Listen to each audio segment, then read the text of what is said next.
Türkmenistanda howanyň temperaturasy gündizlerine 40 gradusdan aşan we gijelerine 30 gradusa ýetýän mahaly ilatyň elektrik üçünçülügindäki problemalar ýitileşýär. Aşgabatda elektrik togy ýygyderli kesilýär. Häkimetler köpgatly jaýlara gedekli tok bermek arkaly elektrik üçünçülügindäki problemany çözmäge we ilaty köşeşdirmäge çalyşýarlar. Anamal ıssyda Aşgabatyň köp gatly jaýlaryna elektrik üçünçüligi kuş taktasynyň tertibinde berilýär. Meselem, köp gatly jaýlaryň birine ýa-da bir näçesine 3 sagatlap tok berilmese, ýaşaýjylaryň uly nägileliginden soň bu jaýlara tok berilýär. Ýöne bu jaýlara tok berilmeginiň ýa-ny olaryň gapdalyndaky goňsy jaýlaryň togy üçýär. Gije bir jaýyň togy üstü, onuň gapdalyndaky jaýyň togy destine ýalpyldap ýanýar.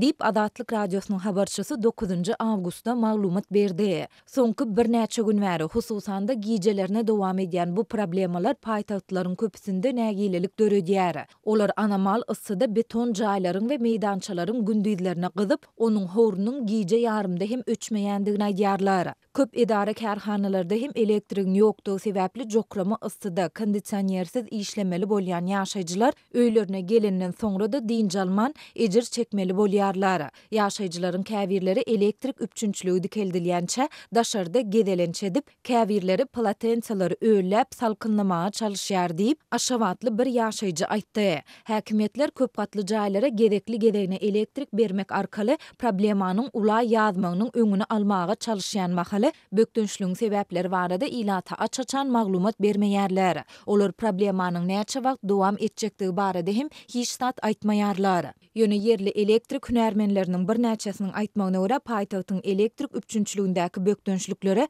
Abadan şäherindäki Büzmeýin döwlet elektrik stansiýasynyň dolu kuwatynda işledilmezligi sebäp bolýar. Stansiýa ýarym kuwatynda işledilýär. Ykdysady kynçylyklar we maliýet riýestesiniň ýoklugy sebäpli stansiýanyň Amerikada öndürilen turbinalary üçin ähtiýaçlyk saýlary satyn alynmaýar. Şol sebäpli stansiýanyň elektrik energiýa önümçiliginiň derejesi pes. Dip hünärmen belledi. Azatlyk baýdylanlar barada Türkmenistanyň energetika ministrliginden agdalýan elektrik stansiýasyndan we Aşgabatyň elektrik edarasyndan maglumat alyp bilmedi. Ýurduň energetika ministrliginiň maglumatyna görä, Büzmeýin döwlet elektrik stansiýasynda 2 sany gaz turbina desgasy hereket edýär. Stansiýanyň çäklerinde açyk paýlaýjy guruluş hem guruldy. Bu bolsa Aşgabat şäheriniň elektrik üçünçlügini epesli gowlandyrmaga mümkinçilik berdi diýilip maglumatda bellenilýär. Energiýa serişdelerine baý Türkmenistanyň ilaty elektrik energiýasynyň kadasyz üçünçlügi bilen ýyllar boýy ýüzbeýüz bolup gelýär.